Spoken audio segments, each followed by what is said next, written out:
পদত্যাগের নীতিগত সিদ্ধান্ত নিয়েছেন প্রধান বিচারপতি ওবায়দুল হাসান। রাষ্ট্রপতির সঙ্গে আলোচনার পর দেবেন চূড়ান্ত ঘোষণা। শিক্ষার্থীদের বিক্ষোভের মুখে এই অবস্থান তার। এর আগে দুপুরের মধ্যে প্রধান বিচারপতি সহ আপিল ও হাইকোর্ট বিভাগের সব বিচারপতির পদত্যাগ চেয়ে হাইকোর্ট চত্বরে বিক্ষোভ শুরু করেন শিক্ষার্থী ও আইনজীবীরা। দাবি পূরণ না হলে দেন প্রধান বিচারপতির বাসভবন ঘেরাওয়ের কর্মসূচি। সকালে সুপ্রিম কোর্টে ফুলকোর্ট সভা ডাকার পর তা স্থগিত করেন প্রধান বিচারপতি ওবায়দুল হাসান। এ নিয়েও ক্ষুব্ধ শিক্ষার্থীরা।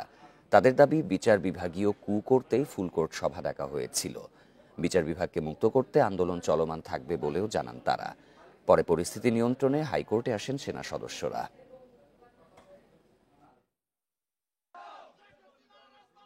শপথ ভঙ্গ করে যেভাবে দলীয়ভাবে প্রভাবিত হয়ে অবিচার করেছে, তাদের প্রত্যেকের এই পদত্যাগ করতে হবে।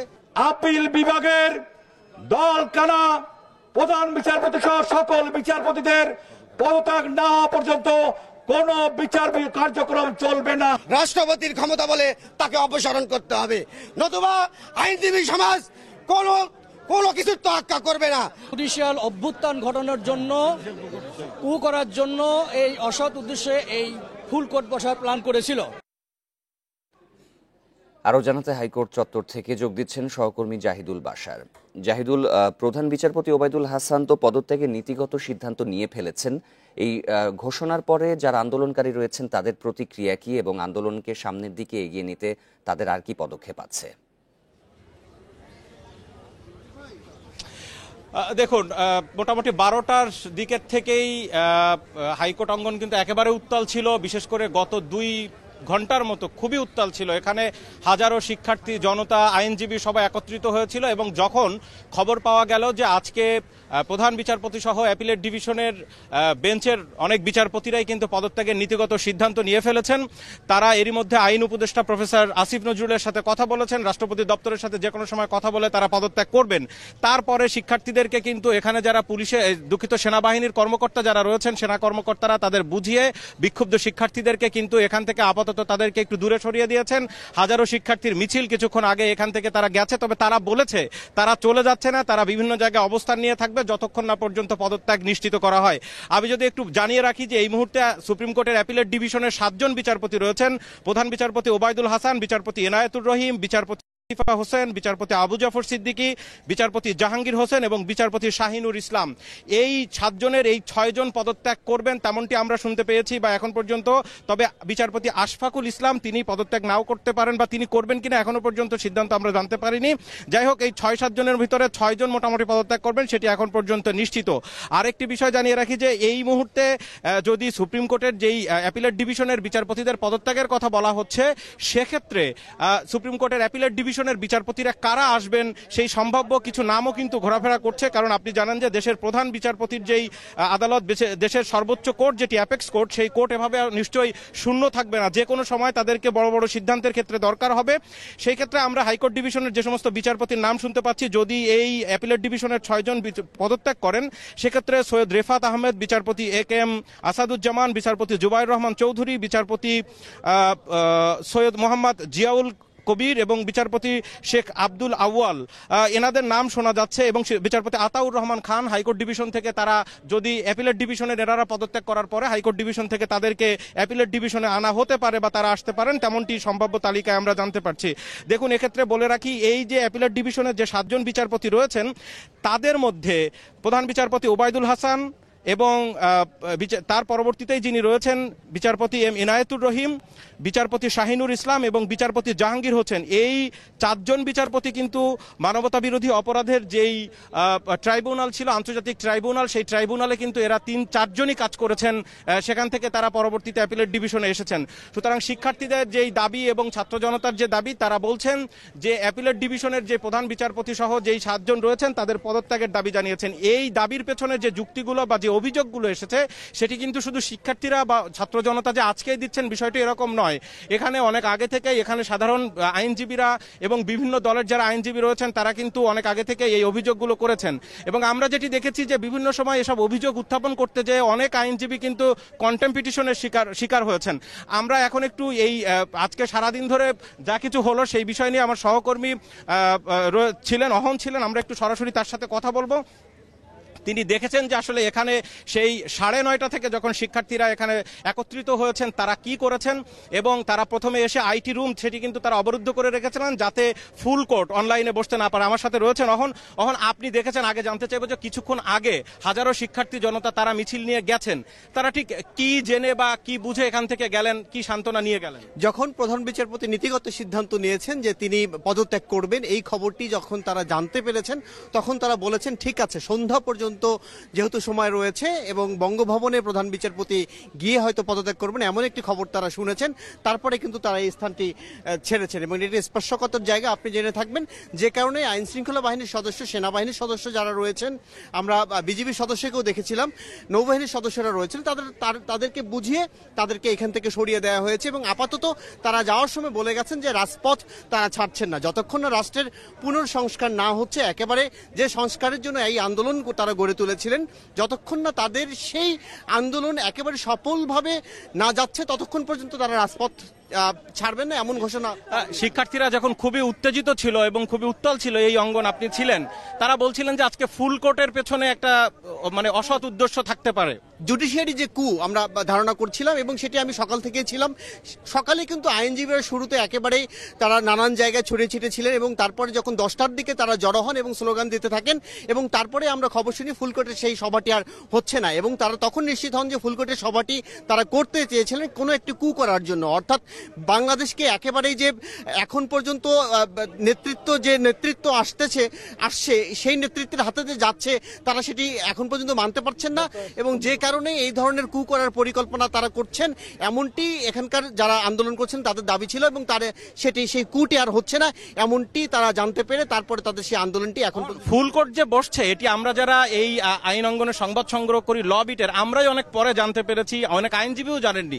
মানে খুব অল্প সময়ের ভিতরে এত শিক্ষার্থী কিভাবে জড়ো হলো, মানে আপনি কি দেখেছেন ওই সময়টা? মানে এক ডাকে, এটা তো মানে আগের সিদ্ধান্ত ছিল না, হঠাৎ করে কি দেখেছিলেন? দেখুন, শিক্ষার্থীরা তো আগে থেকেই সংঘবদ্ধ এবং এটি গণজোয়ার, আমার আশেপাশে যারা বলছিলেন এই যে গণজোয়ার, সেই গণজোয়ারটি এমনভাবে সবার মাঝে ছড়িয়ে গেছে, এমনভাবে সবার মাঝে ছড়িয়ে গেছে যে কারণে একজন যখন এই খবরটি জেনেছেন যে ফুলকোটে সভাটি বসছে তখনই কিন্তু সবাই উত্তাল হয়ে গেছেন এবং আমরা দেখেছি শুধু ঢাকা ইউনিভার্সিটি নয়, আশেপাশের বিভিন্ন এলাকায় কিন্তু শিক্ষার্থীরা জড়ো হওয়া শুরু করেছেন এবং শুধু এই হাইকোর্ট চত্বরে নয়, আমরা দেখেছি যে জেলা শহরের যে সব বিচার কার্যালয় রয়েছে সেখানেও কিন্তু জড়ো হওয়া শুরু করেছিলেন। পরে শিক্ষার্থীর যারা সমন্বয়ক ছিলেন তারা বলছিলেন যে না, জেলা শহরের সেই সব বিচার বিভাগের প্রতি তাদের যাওয়ার এখন দরকার নেই কিংবা সেখানে আন্দোলন করার কোনো প্রয়োজন নেই। তাদের একটি দাবি ছিল সকাল থেকে এবং গতকালও আমরা শুনেছি 57 জন বিচারপতি তারা কথা বলছিলেন এবং সবশেষ তারা 7 জন, অর্থাৎ অ্যাপিলেট ডিভিশনে যে 7 জন রয়েছেন এই 7 জনের অবশ্যই পদত্যাগ আজকের মধ্যে করতে হবে এমন দাবি তারা জানিয়ে কিন্তু এখান থেকে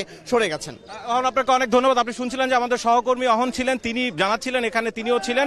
দেখুন, এখন পর্যন্ত সর্বশেষ যে তথ্য, নীতিগত সিদ্ধান্ত হয়ে গেছে, রাষ্ট্রপতির কাছে যে কোনো সময় অ্যাপিলেট ডিভিশনের যেই বিচারপতি রয়েছেন, প্রধান বিচারপতি সহ তারা তাদের পদত্যাগপত্র জমা দিবেন। আরেকটি বিষয়, আইন উপদেষ্টা, আইন মন্ত্রণালয়ের যিনি দায়িত্ব পেয়েছেন প্রফেসর, ঢাকা বিশ্ববিদ্যালয়ের প্রফেসর আসিফ নজরুল, তিনি এরই মধ্যে জানিয়েছেন যে বিচারিক আদালতগুলো অর্থাৎ বিভিন্ন জেলা জজ কোর্ট যেগুলো রয়েছে, বিশেষ ট্রাইব্যুনাল যেগুলো রয়েছে, এগুলোতে যেহেতু সাধারণত নিয়োগ হয় জুডিশিয়ারির মাধ্যমে, সরকার নিয়োগ দিয়ে থাকে, সুতরাং সেই জায়গায় তারা সরকারি কর্মকর্তা, তাদের ব্যাপারে যেন কোনো ধরনের সেখানে কোনো আঘাত না করা হয়, সেখানে ভাঙচুর না করা হয়, সেই দাবি শিক্ষার্থীরাও জানিয়েছেন এবং আইন উপদেষ্টা তিনিও জানিয়েছেন। তো হাইকোর্ট এবং সুপ্রিম কোর্ট প্রাঙ্গণ থেকে এই ছিল সর্বশেষ। এখন দেখার অপেক্ষা কখন নাগাদ তারা যে নীতিগত সিদ্ধান্ত নিয়েছেন পদত্যাগ করেন আপনি তথ্য সংগ্রহ করতে থাকুন। এদিকে প্রধান বিচারপতি পদত্যাগের দাবি অনুধাবন করতে পারবেন বলে আশা আইন উপদেষ্টা অধ্যাপক আসিফ নজরুলের। সকালে প্রথমবারের মতো আইন মন্ত্রণালয়ে এসে সাংবাদিকদের এসব কথা বলেন তিনি। অধ্যাপক আসিফ নজরুল জানান, প্রধান বিচারপতির ফুলকোর্ট সভা ডাকা অনভিপ্রেত ঘটনা, এটি পরাজিত স্বৈরাচারীদের পক্ষে একটি পদক্ষেপ। এক প্রশ্নের জবাবে তিনি আরও জানান, সাইবার নিরাপত্তা আইন সহ কালো আইনগুলোর থাকার কোনো কারণ নেই, তবে বিগত সরকারের গঠন করা তদন্ত কমিশন থাকবে কিনা সে বিষয়ে এখনই বলা যাচ্ছে না।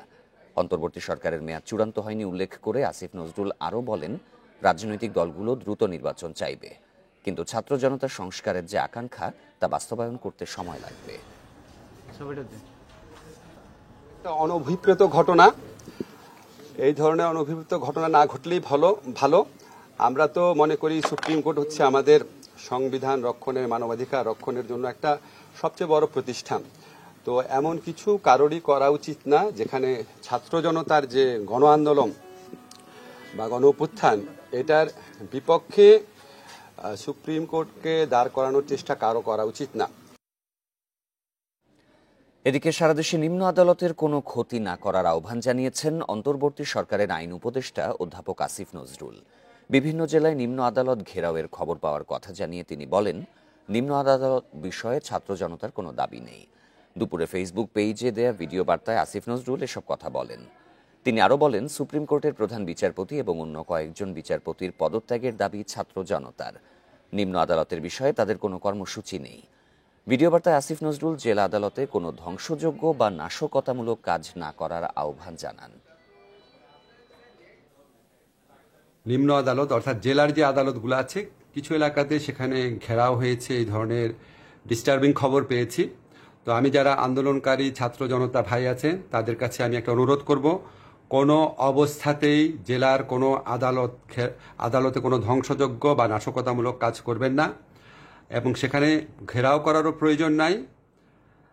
আমি যতদূর জানি, আমি আপনাদের কনফার্ম করছি, ছাত্র জনতার পক্ষ থেকে যেই প্রত্যাশাটা ছিল সেটা হচ্ছে উচ্চ আদালতের, সুপ্রিম কোর্টের চিফ জাস্টিস এবং অন্যান্য কিছু জাজের পদত্যাগের ব্যাপারে। কোটা আন্দোলনে প্রাণ দেয়া আবু সাঈদের বাড়িতে গেলেন অন্তর্বর্তী সরকার প্রধান ডক্টর মোহাম্মদ ইউনূস। এ সময় তার কবর জিয়ারতের পর সমবেদনা জানান স্বজনদের। বলেন, জাতি, ধর্ম, বর্ণ নির্বিশেষে আবু সাঈদ সবার ঘরের সন্তান। যে স্বপ্ন নিয়ে তিনি জীবন দিয়েছেন তা বাস্তবায়ন করা হবে। পীরগঞ্জের বাবনপুরে আবু সাঈদের বাড়ি। শনিবার বেলা 11টার দিকে সেখানে যান অন্তর্বর্তী সরকারের প্রধান ডক্টর মোহাম্মদ ইউনূস। তার সঙ্গে ছিলেন তথ্য প্রযুক্তি মন্ত্রণালয়ের উপদেষ্টা নাহিদ ইসলাম। এ সময় নিহত সাঈদের কবর জিয়ারত করেন তিনি। কিছুক্ষণ দাঁড়িয়ে থাকেন নীরবে। পরে যান সাঈদের স্বজনদের কাছে, দেন তার পরিবারের পাশে থাকার আশ্বাস। এ সময় ডক্টর ইউনূস বলেন, জাতি, ধর্ম, বর্ণ নির্বিশেষে সবার পরিবারের সন্তান আবু সাঈদ। এছাড়া বিশৃঙ্খলা ও ধর্ম নিয়ে বাড়াবাড়ি বন্ধের আহ্বানও জানান তিনি। হিন্দু পরিবার হোক, মুসলমান পরিবার হোক, বৌদ্ধ পরিবার হোক, সবার ঘরের সন্তান এই আবু সাঈদ। কাজেই আপনারা খেয়াল রাখবেন যে কোথাও কোনো গোলযোগ যেন না হয়, কেউ ধর্ম নিয়ে কথাবার্তা না বলে, কারণ আমরা এই মাটিরই সন্তান। আরও বলেন, আমরা সবাই বাংলাদেশি, বাংলাদেশকে রক্ষা করতে হবে আবু সাঈদেরই, তাই পাশে থাকতে হবে তার পরিবারের। আবু সাঈদের মা সবার মা, এবং সবার মা আবু সাঈদের মা। কাজে তাকে রক্ষা করতে হবে, তাদের বোনদের রক্ষা করতে হবে, তাদের ছেলে ভাইদের রক্ষা করতে হবে, সবাই মিলে করে। এটা এক বাংলাদেশ, দুই বাংলাদেশ নেই, এটা আবু সাঈদের বাংলাদেশ। পরিবারের পক্ষ থেকে সাঈদকে বীরের মর্যাদা দেওয়ার পাশাপাশি দোষীদের শাস্তির দাবি জানানো হয়। 16 জুলাই কোটা আন্দোলনে বিক্ষোভের সময় সংঘর্ষে গুলিতে নিহত হন বেগম রোকেয়া বিশ্ববিদ্যালয়ের ইংরেজি বিভাগের 4র্থ বর্ষের শিক্ষার্থী Abu Sayed. Independent news. Quota আন্দোলনে প্রাণ দেয়া আবু সাঈদের পরিবারের সদস্যদের সাথে দেখা করার পর বেগম রোকেয়া বিশ্ববিদ্যালয়ে যান অন্তর্বর্তী সরকার প্রধান ডক্টর মোহাম্মদ ইউনূস। সেখানে শিক্ষার্থীদের সাথে মত বিনিময় করেন তিনি। ছুটির দিনেও রাজধানীতে ট্রাফিক ব্যবস্থা নিয়ন্ত্রণের কাজ করছেন শিক্ষার্থীরা। তাদের বাঁশি, লাঠি আর হাতের ইশারায় চলছে সব যানবাহন। সকাল থেকে সড়কে যানবাহনের সংখ্যা বাড়ায়, বেড়েছে তাদের ব্যস্ততাও। বাস, মোটরসাইকেল, রিকশা সহ প্রতিটি গাড়ির জন্য আলাদা লেনের ব্যবস্থা করা হয়েছে। শৃঙ্খলা মেনেই চলছেন চালকরা। কেউ হেলমেট ছাড়া মোটরসাইকেলে চলাচল করলে তাদের থামিয়ে বোঝানো হচ্ছে। কাজের জন্য প্রশংসাও পাচ্ছেন সড়কে থাকা শিক্ষার্থীরা। এদিকে আবর্জনা পরিষ্কারের পাশাপাশি দল বেঁধে দেয়ালের নানা স্লোগান মুছে সেখানে ছাত্র জনতার আন্দোলনের গৌরবময় নানা গ্রাফিতিও আঁকছেন শিক্ষার্থীরা। নতুন বাংলাদেশ নিয়ে বিভিন্ন স্লোগান ও দেয়াল লিখনে খুশি সাধারণ মানুষ। সড়কে বিভাজনে গাছের চারাও লাগাতে দেখা যায় শিক্ষার্থীদের। এখানে আমরা ট্রাফিকের কাজ করছি, এখানে বিভিন্ন ভলান্টিয়াররা আছে, স্বেচ্ছাসেবকরা আছে, আরও অন্যান্য ডিপার্টমেন্টের সবাই এখানে কাজ করছে। হেলমেটগুলো চেক দিচ্ছি, যদি কারো হেলমেট না পাচ্ছি তাদেরকে আমরা বুঝিয়ে ছেড়ে দিচ্ছি। আর আমরা এই বিষয়টা লক্ষ্য করছি, এখানে স্কুল কলেজের অনেক ছোট বাচ্চারা আসে, তাদের নিরাপত্তা দিচ্ছি। নিশ্চিন্তে রাস্তা পারাপার হতে পারছে, যানজট মুক্ত হচ্ছে, আগের মতো কিন্তু যানজট নাই। আরও জানাতে শ্যামলী থেকে যোগ দিচ্ছেন সহকর্মী ইকরামুল কবির। ইকরাম, বেশ কয়েকদিন ধরেই ট্রাফিক নিয়ন্ত্রণে শিক্ষার্থীদের কর্মতৎপরতা দেখা যাচ্ছে, আজকের পরিস্থিতি কেমন শ্যামলীতে?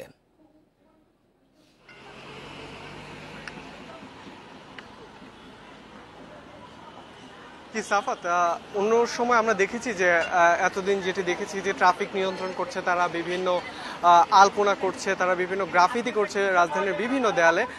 এখন আমরা যেখানে রয়েছি সেটি শ্যামলীর যে রিং রোড এলাকা, সেখানে আমরা দেখছি একটি ভিন্ন ধর্মী কাজ, সেটি হচ্ছে বৃক্ষরোপণ। এখানে রাস্তার যে আইল্যান্ডটি রয়েছে সেখানে আমরা দেখছি যে এখানের স্থানীয় বিভিন্ন স্কুল কলেজের শিক্ষার্থীরা তারা কিন্তু এখানে বিভিন্ন রকমের গাছ লাগাচ্ছেন এবং সেখানে নিম গাছ এবং বিভিন্ন যে সকল উপকারী গাছ রয়েছে যেগুলো আমাদের প্রকৃতির জন্য প্রয়োজন, সেই গাছ কিন্তু তারা এখানে রোপণ করছেন। এবং তারা যেমনটি আমাদের জানাচ্ছিলেন যে এখানে আমরা একটি নতুন বিজয় কিন্তু এনেছি এবং এখন যেটি প্রয়োজন সেটি হচ্ছে দেশের সংস্কার। তো দেশের সংস্কারে কিন্তু জলবায়ু একটি অন্যতম একটি ভূমিকা।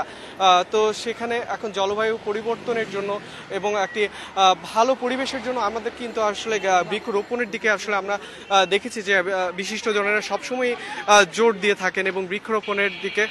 তো এখন আসলে সেটি হচ্ছে এবং এই যে নাশকতা চলেছিল বিগত কয়েকদিন, এখানে কিন্তু অনেক গাছ কিন্তু আসলে ক্ষতিগ্রস্ত হয়েছিল বিভিন্ন মিছিল এবং বিভিন্ন তাণ্ডবের কারণে। তো এখন যেটি দেখা যাচ্ছে সেই শিক্ষার্থীরা কিন্তু সেই জায়গাগুলো মেরামত করছে, তারা কিন্তু একটি নতুন একটি রাষ্ট্র গড়ার কিন্তু স্বপ্ন দেখছে এবং যার ফলে কিন্তু তাদের এই বৃক্ষরোপণের মতো একটি গুরুত্বপূর্ণ ভূমিকা কিন্তু তারা আজকে রাখছে। এবং শুধু এখানেই নয়, সারা রাজধানী জুড়ে কিন্তু আমরা দেখেছি যে দেশ সংস্কারের যে তাদের যে এগিয়ে আসার যে বিষয়টি, সেটা কিন্তু আমরা প্রতিটি সড়কেই দেখেছি তারা কিন্তু খুব গুরুত্বপূর্ণ ভূমিকা রাখছে। আপনি জানেন যে পুলিশ কিন্তু বিভিন্ন কারণে তাদের যে নিরাপত্তাজনিত যে কারণ, সেটির কারণে কিন্তু তারা নামতে পারছে না। তো ফলশ্রুতিতে যে ট্রাফিক কন্ট্রোলের যে বিষয়টি, তারপরে বিভিন্ন সময় আমরা দেখি যে অসাধু কিছু মানুষ কিন্তু বিভিন্ন কর্মকাণ্ড করে থাকেন যে গাড়ির মাধ্যমে। তো সেই ক্ষেত্রে আমরা দেখেছি যে শিক্ষার্থীরা গাড়ি কিন্তু চেক করছে বিভিন্ন পয়েন্টে, যে আপনি জানেন যে কেউ যেন অবৈধ কোনো কিছু গাড়িতে বহন করতে না পারে, সে বিষয়টি তারা দেখছে। তেমনি বিভিন্ন বার্তাবহ যে বিভিন্ন যে মেসেজ, সেটি কিন্তু আমরা দেখছি যে গ্রাফিতির মাধ্যমে তুলে ধরছে, যে আগামী প্রজন্ম যেন জানতে পারে 2024 সালে শিক্ষার্থীদের যে আত্মত্যাগ এই দেশের জন্য, এই নতুন যে সংস্কারের জন্য, এই স্বৈরাচারের পতনের বিরুদ্ধে, তো সেটি কিন্তু তারা চিত্র ফুটিয়ে তুলছে এবং তারা এখন যেটি কাজ করছে সেটি হচ্ছে দেশ সংস্কারের। এবং এখন আমরা দেখছি যে আসলে বৃক্ষরোপণ এর যে মতো একটি ভালো কাজ, সেটি কিন্তু শিক্ষার্থীরা খুব উৎফুল্লভাবে তারা এটি চালিয়ে আসছে। এবং এখানে যে সকল শিক্ষার্থী রয়েছেন তাদের পাশাপাশি আমরা একটি পয়েন্টে দেখেছি তাদের যারা অভিভাবক রয়েছে তারাও কিন্তু এই ছোট ছোট তাদের ছেলে মেয়েদের সঙ্গে কিন্তু নেমে এসেছে। তাদেরকে আমরা দেখেছি গ্রাফিতির কাজ করতে, তাদেরকেও দেখেছি যে তাদের অনেককে দেখেছি যে একই সাথে এই দুপুরের বাবা এবং তার শিশুরা কিন্তু একই সাথে আমরা খেতে দেখেছি। এরকম অনেক সুন্দর কিন্তু চিত্র আমরা রাজধানী জুড়ে দেখেছি। তো এখন যদি বলতে হয় আসলে এই যে শিক্ষার্থীরা যে বিজয় আনার পর এই যে রাষ্ট্র সংস্কার, সেই সংস্কারের দায়িত্ব কিন্তু তারা অনেকটাই নিজের হাতে পালন করছে। দেশ সংস্কারের দায়িত্ব তুলে নিয়েছেন শিক্ষার্থীরা, শ্যামলী থেকে জানাচ্ছিলেন সহকর্মী ইকরামুল কবির। বাজার তদারকি, ট্রাফিক নিয়ন্ত্রণ ও রাস্তা পরিষ্কার সহ বিভিন্ন সামাজিক কর্মকাণ্ড পালন করেছেন সাধারণ শিক্ষার্থীরা। দুপুরে বরিশাল নগরীর পোর্ট রোড পাইকারি মৎস্য বাজার পরিদর্শন করেন তারা। পরে তারা ব্যবসায়ীদের সাথে বৈঠক করেন। এ সময় কেউ যাতে সিন্ডিকেট করে দ্রব্যমূল্য বাড়াতে না পারে সে বিষয়ে সকলকে সতর্ক থাকার আহ্বান জানান। পাবনায় সকালে বিভিন্ন কাঁচা বাজার পরিদর্শন করেন সাধারণ শিক্ষার্থীরা। দ্রব্যমূল্যের তালিকা পর্যবেক্ষণ ও ব্যবসায়ীদের সাথে কথা বলেন তারা। এছাড়া পটুয়াখালী ও নাটোরে পণ্যের গুণগত মান যাচাইয়ের পাশাপাশি বাজার দর তদারকি করেন শিক্ষার্থীরা। লক্ষ্মীপুরে 5টি উপজেলায় সড়কে দায়িত্ব পালন এবং মুন্সিগঞ্জে দুর্বৃত্তদের হামলায় ক্ষতিগ্রস্ত থানা ও পৌরসভা পরিষ্কার পরিচ্ছন্ন করেছেন তারা।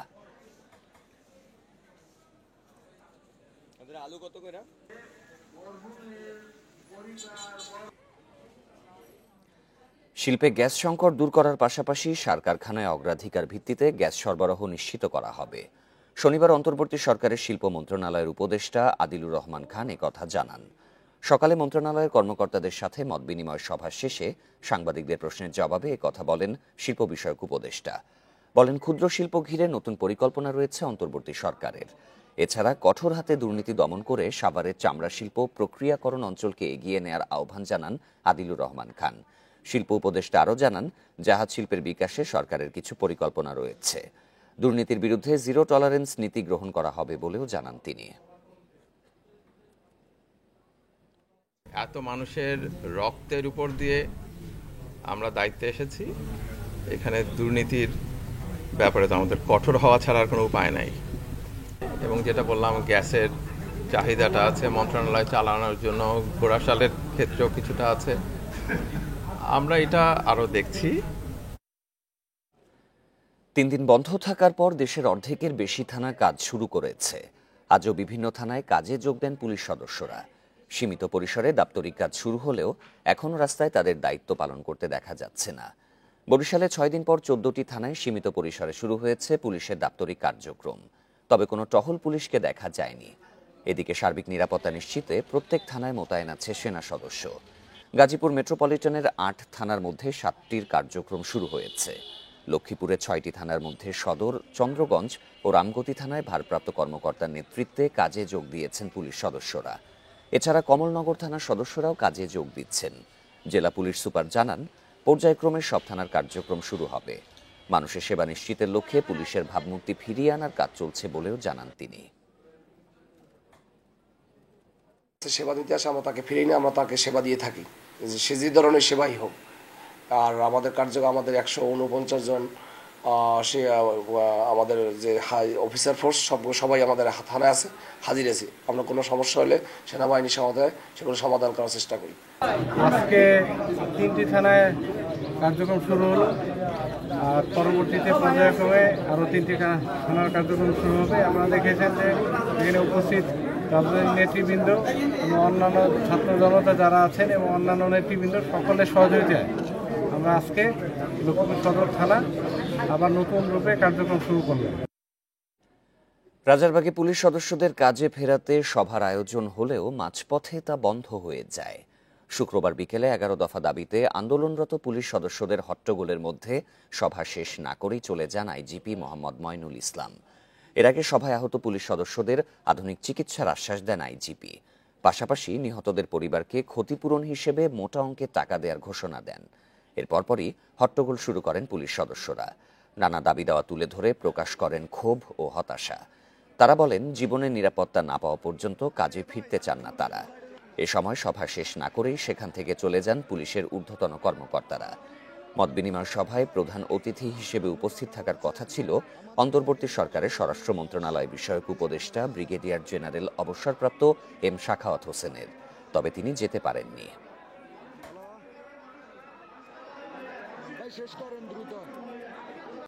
অপরাধমূলক কর্মকাণ্ডে জড়িত অভিযোগে যুবদল ও ছাত্রদলের 15 জনকে বহিষ্কার করা হয়েছে। গত 4 দিনে দেশের বিভিন্ন ইউনিট থেকে তাদেরকে বহিষ্কার করে বিএনপির সহযোগী সংগঠনগুলো। সরকারের পতনের পর সারা দেশে হামলা ও ভাঙচুরের বিরুদ্ধে কঠোর অবস্থান নেয় বিএনপির নেতৃত্ব। এ বিষয়ে যুবদল ও ছাত্রদল জানায়, দলীয় শৃঙ্খলা বিরোধী কর্মকাণ্ডে জড়িত থাকার অভিযোগে যুবদল এ পর্যন্ত 12 জনকে বহিষ্কার ও অন্তত 5 জনকে কারণ দর্শানোর নোটিশ দিয়েছে। আর ছাত্রদলের 3 জনকে বহিষ্কার ও 1 জনকে সাংগঠনিক পদ থেকে দেয়া হয়েছে অব্যাহতি। বিএনপির সহযোগী সংগঠনগুলো বলছে, নেতাকর্মীরা যেন সতর্ক হয় এবং ভুল পথে না যায়, সেজন্য এই সাংগঠনিক ব্যবস্থা নেওয়া হচ্ছে।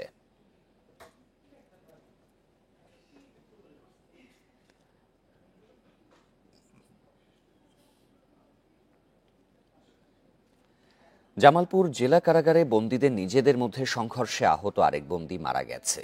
এ নিয়ে নিহত হলেন 7 জন বন্দী।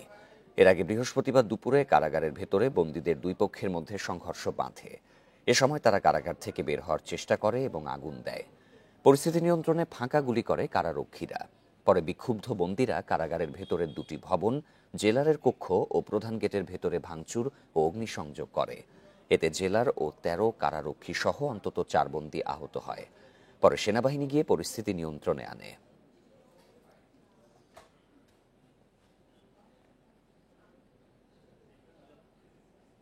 চাঁপাইনবাবগঞ্জের শিবগঞ্জে ডাকাত সন্দেহে একজনকে পিটিয়ে হত্যা করা হয়েছে। শুক্রবার রাতে উপজেলার দুর্লভপুর ইউনিয়নের শেরাপুর ভান্ডার গ্রামে এই ঘটনা ঘটে। নিহত রায়হান আলী শেরপুর ভান্ডারের রাজিবুল হকের ছেলে। পুলিশ জানিয়েছে, শুক্রবার রাত ১২টার দিকে এক ব্যক্তিকে অন্ধকারে ঘোরাঘুরি করতে দেখে ডাকাত সন্দেহে স্থানীয়রা মারধর ও ধারালো অস্ত্র দিয়ে আঘাত করে। এতে ঘটনাস্থলেই মারা যান তিনি। সকালে খবর পেয়ে পুলিশ ঘটনাস্থলে গিয়ে মরদেহ উদ্ধার করে। কয়েকদিন আগে এক বাড়িতে ডাকাতির ঘটনার জেরে স্থানীয়দের মধ্যে উত্তেজনা ছিল বলে জানিয়েছে পুলিশ।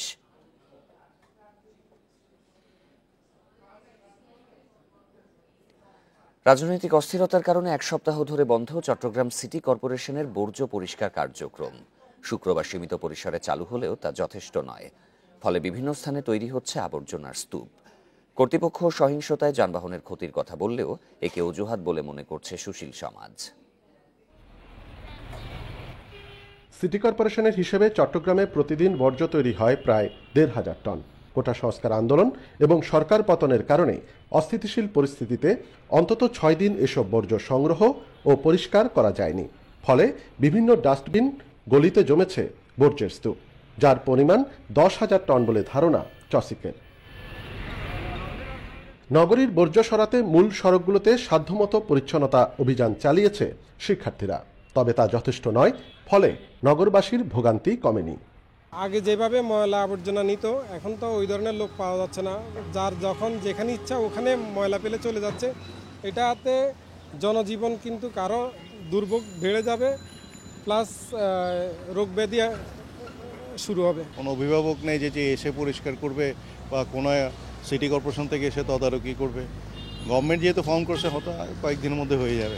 সিটি কর্পোরেশন বলছে এরই মধ্যে বর্জ্য পরিষ্কারে পুরোদমে কাজ শুরু হয়েছে। কয়েকদিনে ময়লা পরিবহনের অন্তত ৫০টি গাড়ি ভাঙচুর ও আগুন দেয়া হয়েছে। লুট হয়েছে বর্জ্য পরিষ্কারের বেশিরভাগ যন্ত্রপাতি। আমাদের চট্টগ্রাম সিটি কর্পোরেশন ৬০০-র বেশি আপনার ট্রান্সপোর্ট আমাদের ময়লা পরিষ্কার পরিচ্ছন্নতার জন্য রয়েছে। প্রায় ৫০টার মতো গাড়ি ক্ষতিগ্রস্ত হয়েছে। প্রায় অর্ধেকের বেশি ইকুইপমেন্ট আমরা ক্ষতিগ্রস্ত হয়েছে। তবে কর্পোরেশনের দাবি সঠিক নয় বলে মনে করছে ভোক্তা অধিকার সংগঠনগুলো। এই অবস্থার জন্য কর্মকর্তাদের গাফিলতিকেই দায় তাদের। তাদের মাঠ পর্যায়ের কর্মকর্তারা কিন্তু ছিলেন, তারা কেন মাঠে নাই, তারা কেন এই কর্মকাণ্ডে নাই, সে বিষয়টা প্রশ্নের দাবি রাখে। তবে আমরা মনে করি এই জায়গাতে সংকটকালীন সময়ে সবসময় একটা ব্যবস্থা থাকা উচিত। চট্টগ্রাম সিটি কর্পোরেশনের অধীনে প্রতিদিন প্রায় ৩,০০০ কর্মী বর্জ্য সংগ্রহ করে। অনুপম শীল, ইন্ডিপেন্ডেন্ট নিউজ, চট্টগ্রাম। সময় স্বল্পতায় শেখ হাসিনা আনুষ্ঠানিকভাবে পদত্যাগ করতে পারেনি বলে এবার দাবি করেছেন তার ছেলে সজীব ওয়াজেদ জয়। বার্তা সংস্থা রয়টার্সকে দেয়া এক সাক্ষাৎকারে কথা জানান তিনি। এই সাক্ষাৎকারে তিনি আরও বলেন, সে কারণে সংবিধান অনুযায়ী শেখ হাসিনা এখনও বাংলাদেশের প্রধানমন্ত্রী, আর তার পদত্যাগ ছাড়া অন্তর্বর্তী সরকার গঠনের বিষয়টি আদালতে চ্যালেঞ্জ করার সুযোগ আছে। এর আগেও নানা সংবাদ মাধ্যমের সঙ্গে কথা বলেন তিনি। ৬ই আগস্ট জানান শেখ হাসিনা রাজনীতিতে ফিরবেন না, তবে ৮ই আগস্ট বলেন দেশে ফিরবেন তিনি। ৯ আগস্ট বলেন অন্তর্বর্তী সরকার নির্বাচনের ঘোষণা দিলেই দেশে ফিরবেন আওয়ামী লীগ সভাপতি। নারী টি-20 বিশ্বকাপ আয়োজন নিয়ে চ্যালেঞ্জের মুখে বিসিবি। নিরাপত্তা চেয়ে সেনাপ্রধানের কাছে চিঠি দিয়েছে বোর্ড। টি-20 বিশ্বকাপের নিরাপত্তা ব্যবস্থা নিয়ে বিসিবির কাছে জানতে চেয়েছে আইসিসি। সেনাপ্রধানের সাথে আলোচনা করেই এই বিষয়টি নিশ্চিত করতে চায় বোর্ড। সরকার পরিবর্তনের পর পালাবদলে রাজনীতিতে জড়িত ক্রীড়া সংশ্লিষ্টদের অনেকে এখনো আড়ালে। এ অবস্থায় টুর্নামেন্ট আয়োজন নিয়ে রয়েছে শঙ্কা।